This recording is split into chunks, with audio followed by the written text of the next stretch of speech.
फवाद साहब, पीटीआई की जो स्ट्रीट मूवमेंट है वो भी जारी है। कराची, लाहौर, एबटाबाद और पेशावर में जो पावर शोज हैं वो भी हो रहे हैं। तो अभी जो 8 फरवरी को होने जा रहा है, इसमें क्या होगा? क्योंकि शेर अफजल मरवत साहब ने भी हाल ही में बयान दिया है कि अगर ये कामयाब हो जाएं तो बिल्कुल अपने जो ये चाह रहे हैं वो सब कुछ अचीव करने में कामयाब हो सकते हैं, लेकिन अगर ये कामयाब नहीं होते हैं तो ये फिर बातचीत भी नहीं कर पाएंगे। देखिए, कामयाब होना और ना होना दोनों ही कोई पाकिस्तान के लिए बहुत अच्छी खबर नहीं है। उसकी वजह यह है कि जो हुकूमत है, अब तक हुकूमत की जो पॉलिसी है वो ये है कि वो समझते हैं कि हर मसले का हल ताकत के इस्तेमाल में है। नेशनल डायलॉग कमेटी ने आज भी हुकूमत को ये मशवरा दिया है कि आप 8 फरवरी के एहतजाज रोकने के लिए भी मुज़ाकरात का रास्ता इख्तियार करें और टेम्परेचर नीचे लाएं। ठीक है। अब जो इसकी कामयाबी है उसके नतीजे में भी पाकिस्तान के अंदर इंस्टेबिलिटी पैदा होगी और नाकामी की सूरत में भी कोई फर्क नहीं पड़ना सिवाय इसके कि पॉलिटिकल टेम्परेचर आसमान पे चला जाएगा। ठीक है। और अगला साल भी हमारा इसी कश्मकश में गुजरेगा जिसमें पिछले 2-2.5 साल गुजरे हैं। ठीक है। असल में जब तक हुकूमत का ये रवैया तब्दील नहीं होता और वो ये अपना जो तरीकाकार है, the contempt they have for the people of Pakistan, उसको ये तब्दील नहीं करते तो मामला जो है वो आगे नहीं चलेंगे। तमाम जो डिसीजन मेकिंग है हुकूमत की वो बेसिकली बस इसके ऊपर है कि हमने कर लिया है, जो करना है कर लो। ये इस तरह से 25 करोड़ का मुल्क है। ये जो पाकिस्तान के अंदर एक हिजान है उसकी बुनियादी वजह भी हुकूमत का यही रवैया है। और अब देखते हैं कि ये 8 फरवरी से पहले मुज़ाकरात की बात करते हैं, आगे चलते हैं या नहीं चलते। जाहिर है कि पीटीआई की स्ट्रीट पावर उस तरह की नहीं है कि जिससे कोई बड़ी तवक्कुआत वाबस्ता की जा सके, लेकिन दूसरी तरफ अगर मोमेंटम भी बन जाए तो वो हुकूमत के लिए भी अच्छा नहीं है। लिहाजा मेरे ख्याल में नाकामी की कीमत भी हुकूमत को देनी पड़ेगी, कामयाबी की कीमत भी हुकूमत को देनी पड़ेगी। तो जो इसी तरह फिर जैसे आप कह रहे हैं नाकामी की कीमत भी हुकूमत को देनी पड़ेगी, कामयाबी की, फिर सिटिंग गवर्नमेंट पे बड़ी जिम्मेदारी होती है। आप 12 मिनिस्टर रह चुके हैं, वफाकी वजीर रह चुके हैं, तो जो गवर्नमेंट है उसी को पहल करनी होती है, बड़ा दिल करना होता है, बड़े ज़र्फ का मुजाहरा करना होता है। तो अब इसमें आपको क्या लगता है कि गवर्नमेंट को आगे बढ़ के कितना किरदार अदा करना चाहिए और अब तक कितना कर रहे हैं? ये अभी तक कुछ भी नहीं कर रहे हैं।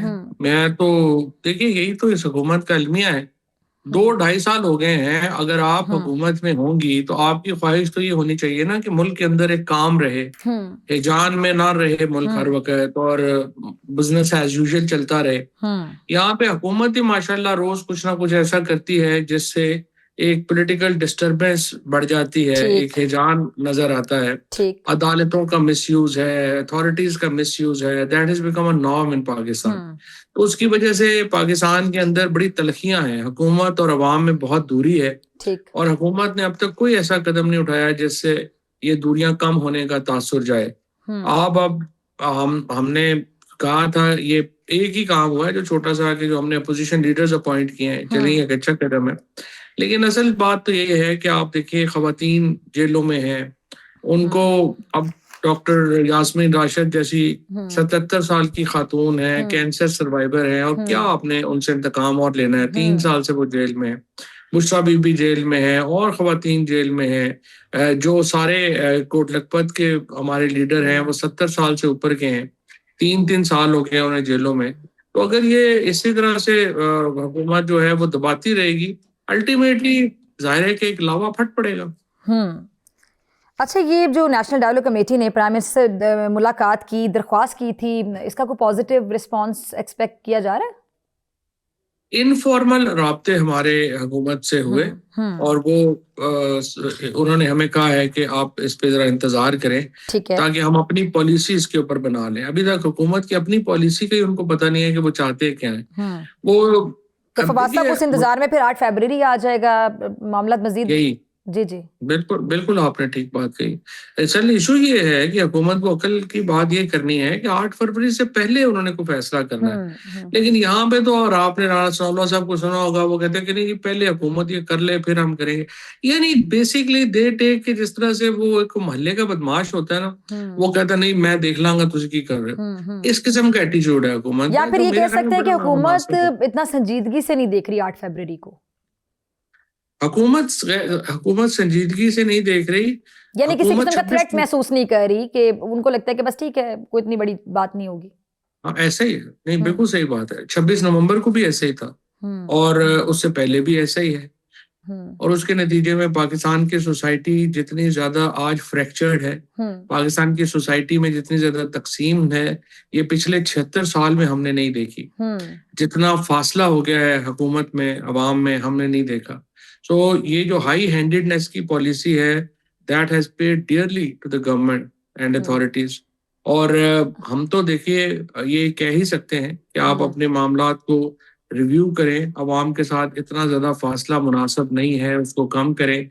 लेकिन यहाँ पे तो सीधी बात है कि समझाया जाता है कि कोई नहीं, हम देख लेंगे। अच्छा फवाद साहब, ये जो 8 फरवरी को बसंत भी है, ये हसीन इत्तेफाक है?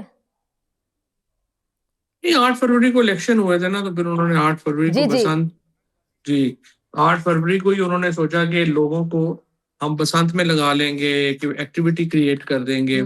जाहिर है कि ये एक पुरानी लोग इनका ख्याल है कि लोग जो है वो तो बसंत में लग जाएंगे, मीडिया उधर लग जाएगा, सारी चीजें उधर हो जाएंगी। लेकिन देखिए मेरे ख्याल के अंदर जो पीटीआई की जो स्ट्रेटजी है अभी तक, हो सकता है वो 8 फरवरी को 24 फरवरी पे ले जाए, 24 फरवरी को 8 मार्च पे ले जाए। पीटीआई को actually to be fair with, cards तो पीटीआई के पास है, दबाव में तो हुकूमत ने रहना है। और पीटीआई को भी जिस तरह उन्होंने गलती की कि 26 नवंबर को अगर वो धरना ले जाते, आगे ले जाते, हुकूमत घुटनों पे थी। अब भी अगर पीटीआई में अकल होगी, वो स्ट्रेटेजाइज करेंगे तो 8 फरवरी को कम से कम 2-3 महीनों पे फैलाएंगे। वो इस तरह नहीं करेंगे कि बस एक दिन का इवेंट बना के खत्म कर। ठीक है। अच्छा फवाद साहब, ये अभी जिस तरह आप बता रहे हैं कि हुकूमत ज़ाहिर बात है थ्रेट महसूस करेगी, लेकिन इसका इजहार नहीं करेगी और हुकूमत पे ज़्यादा जिम्मेदारी है। और आपने बताया कि पीटीआई वाली अपनी स्ट्रैटेजी को तब्दील कर सकते हैं, डेट को तब्दील किया जा सकता है और मुख्तलिफ मराहिल में ये एहतजाज रिकॉर्ड करवाया जाएगा, सिर्फ एक दिन में नहीं किया जाएगा। अब ऐसे हालात में हुकूमत डेफिनेटली अफोर्ड नहीं कर सकती कि पीपल्स पार्टी भी हुकूमत को आंखें दिखाए, क्योंकि इत्तेहादी हैं पीपल्स पार्टी वाले। आप पीपल्स पार्टी में भी रहें और आप उनके मिजाज को अच्छे तरीके से समझते हैं।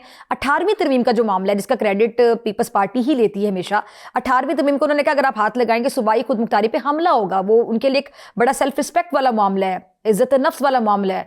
तो आपको लगता है कि 18वीं तरमीम के मामले पे पीपल्स पार्टी और नून लीग की जो तलखियां हैं वो मजीद बढ़ सकती हैं? आई थिंक नून लीग तो एक तमाशाई के तौर के ऊपर तमाशा देख रही है, देखेगी।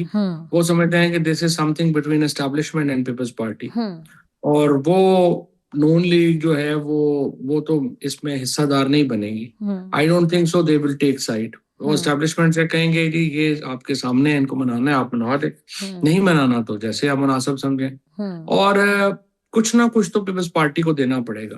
28वीं आईनी तरमीम देखिए, 18वीं आईनी तरमीम के नतीजे में पाकिस्तान में गवर्नेंस का स्ट्रक्चर तो तबाह बर्बाद हो गया। आपने लोकल गवर्नमेंट कराई नहीं है, पैसे सिर्फ चीफ मिनिस्टर के पास जाते हैं। आप देखेंगे तकरीबन 35,000 करोड़ रुपया सिंध में गया है, और आप हालत देख लें सिंध की जो है, अभी आपने देख लिया। सो इशू ये नहीं है कि आपने तरमीम करनी है, या असल में बात ये थी कि या तो प्रोविंशियल गवर्नमेंट्स ने जो पैसा फेडरेशन से आ रहा था उसको नीचे डिस्ट्रिक्ट्स में डायरेक्ट किया होता, उन्होंने वो किया नहीं है।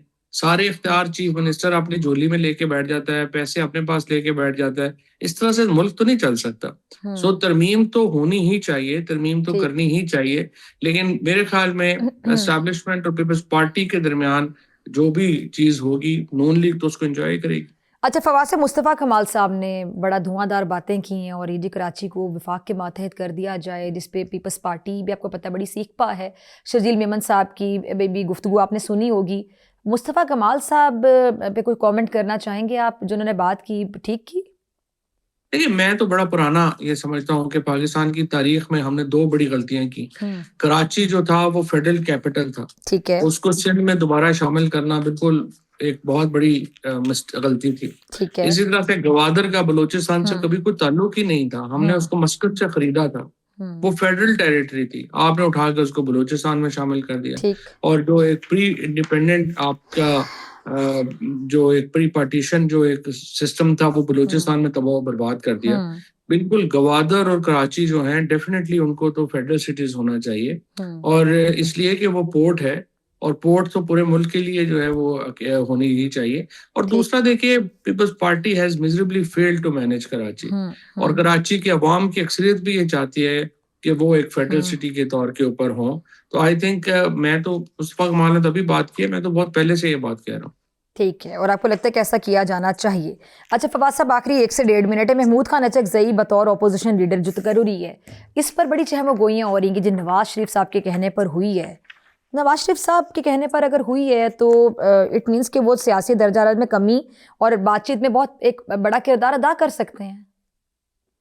बिल्कुल सही बात है, और अल्लाह करे ऐसा हुआ हो, और मेरे ख्याल में हुआ भी है। और ठीक। नवाज शरीफ साहब या सादिक ज़ाहिर नवाज शरीफ के बगैर तो ऐसा इकदाम नहीं कर सकते थे। बहरहाल नवाज शरीफ साहब का किरदार अहम है, अगर वो पॉलिटिकल टेम्परेचर नीचे लाने में नवाज शरीफ साहब किरदार अदा करें तो ये पाकिस्तान के लिए बड़ी अच्छी बात होगी। देखिए, ऐसे ही ताल्लुकात इंपॉर्टेंट है। आपको याद होगा अचकजई साहब जो हैं इमरान खान के खिलाफ तहरीक अदम एतमाद लाने वाले करेक्टर्स में एक बहुत अहम हैसियत रखते थे। वो वाइस प्रेसिडेंट थे पीडीएम के। और ये तमाम लोग जो अब तहरीक तहफ़्फ़ुज़ आइन में हैं, ये असल में तो वो तहरीक अदम एतमाद के मुहर्रिक हैं। ठीक है। तो इसलिए इनके ताल्लुकात ज़रदारी साहब से, नवाज शरीफ साहब से बड़े अच्छे हैं। तो मेरा ये ख्याल है कि इनको वो ताल्लुकात इस्तेमाल करने चाहिए और पॉलिटिकल पार्टीज को एक डायलॉग की तरफ लाना चाहिए। जो आपको पता है कि मैं तो 1.5 साल से ये बात कह रहा हूँ, लेकिन अनफॉर्चुनेटली जो पीटीआई में ये बात कहे वो तो गद्दार है, लेकिन बाहर जो लोग बात ये करें वो वफादार हैं। तो ये तो खैर कोई एक वो पर्सनलाइज्ड एक इशू है, लेकिन नॉनदलेस आई थिंक अचकजई साहब की अप्रोच बिल्कुल दुरुस्त है। ठीक है। मुज़ाकरात की तरफ जाना चाहिए, नवाज शरीफ साहब से बात करें, आसिफ जरदारी साहब से बात करें और पॉलिटिकल पार्टीज बैठें और पाकिस्तान में किस तरह काम की तरफ जाएं।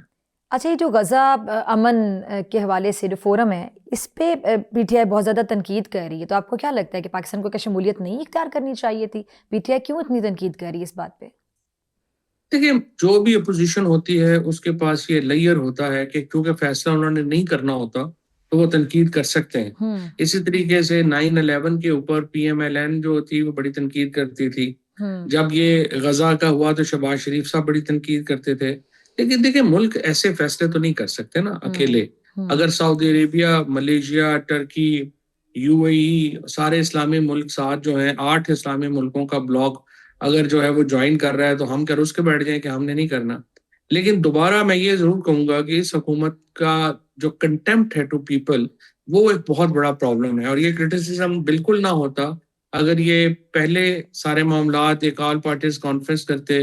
पार्लियामेंट पार्लियामेंट तो खैर फॉर्म्स ऑफ 47 की पार्लियामेंट है, उसकी हैसियत इतनी इंपॉर्टेंट नहीं है, लेकिन ये ऑल पार्टीज कॉन्फ्रेंस करके अगर ये वहां पे डिस्कशन कर लेते तो हुकूमत को भी इतनी तनकीद का सामना ना करना पड़ता।